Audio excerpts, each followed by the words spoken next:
इसी बीच देखिए एक बड़ी खबर है। इजरायली हमले पर ईरानी संसद अध्यक्ष की बड़ी धमकी। इजरायल को हम निर्णायक जवाब देंगे। ईरानी संसद अध्यक्ष मोहम्मद बाघेर गालिबफ ने कहा, ईरान ने बदला लेने की कसम खाई है।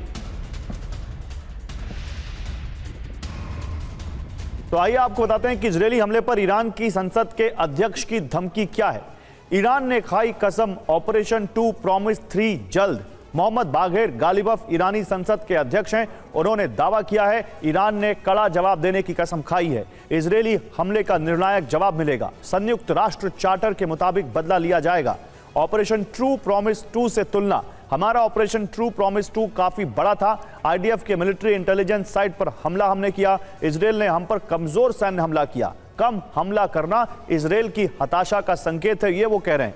संयुक्त राष्ट्र चार्टर क्या कहता है? संयुक्त राष्ट्र के अनुच्छेद 51 से ईरान को अपनी रक्षा करने का अधिकार है, ये वो कह रहे हैं। हमले का निर्णायक और उचित तरीके से जवाब देने का अधिकार है, ये उन्होंने कहा है।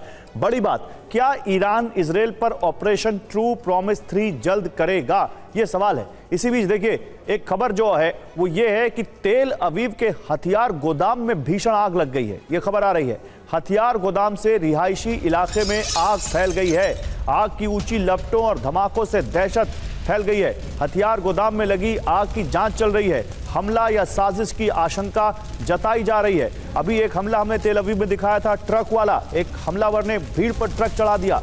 अब तेल अवीव में एक हथियारों के गोदाम में आग लगाई गई है। अभी आग लगाई गई या खुद लगी, इसकी जांच हो रही है, लेकिन साजिश या कोई आतंकी साजिश से इनकार नहीं किया जा रहा है। तो तेल अवीव में आग ईरान की साजिश है क्या? बड़ी खबर क्या है? भीषण आग से हथियार गोदाम खाक हो गया। गोदाम में विनाशक हथियारों की आशंका थी, यानी यहां विनाशक हथियार हो सकते थे। साजिश का शक। इजरायल ने ईरान पर 100 विमानों से हमला किया। ईरान इजरायल से हमलों का बदला लेना चाहता है। जरूरी बात, इजरायल ने ईरान की मिसाइल ड्रोन यूनिट को निशाना बनाया। क्या इजरायल के हथियार गोदाम को भी टारगेट किया गया, ये सवाल है।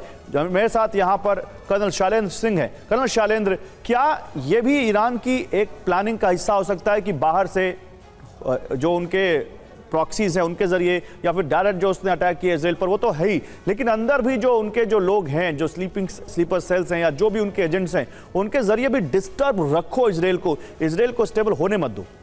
जय हिंद, नमस्कार। आप बिल्कुल ठीक बोल रहे हैं कि ईरान के लिए एक बहुत अच्छी स्ट्रैटेजिक वर्केबल सोल्यूशन ये था कि वो अपने प्रॉक्सीज द्वारा हिजबुल्ला, हमास और हूती से जो ये प्रॉक्सी वॉर लड़ रहा था वो उसको सूट करता था। लेकिन ये बात इजराइल को क्लैरिटी से पता थी, इस सब के पीछे ईरान है, और उसे एक्सपोज कर कर अट्रैक्ट करना, उसको लड़ाई के अंदर लाना इजराइल का एम था।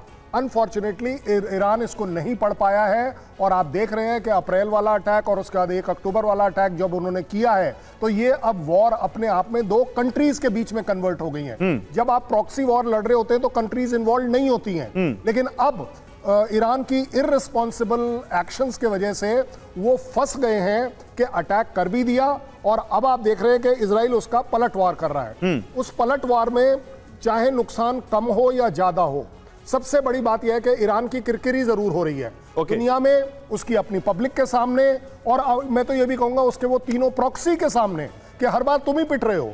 ये जो अभी आप बता रहे थे 75 रॉकेट जो है हिजबुल्ला ने डाले हैं और एक पुलिस स्टेशन के ऊपर गिर गया, कौन सी बड़ी बात है? आयरन डोम की भी अपनी लिमिटेशन है। ऐसा नहीं है कि सब कुछ रोक देगा। 1, 2, 3, 8, 10 रॉकेट गिरना कोई बड़ी बात नहीं है, और उससे एक लिमिटेड तरीके का नुकसान भी होगा, मैं ये भी मानता हूं। लेकिन सबसे बड़ी बात है जो आपने बात करा दावा का, दोनों साइड का।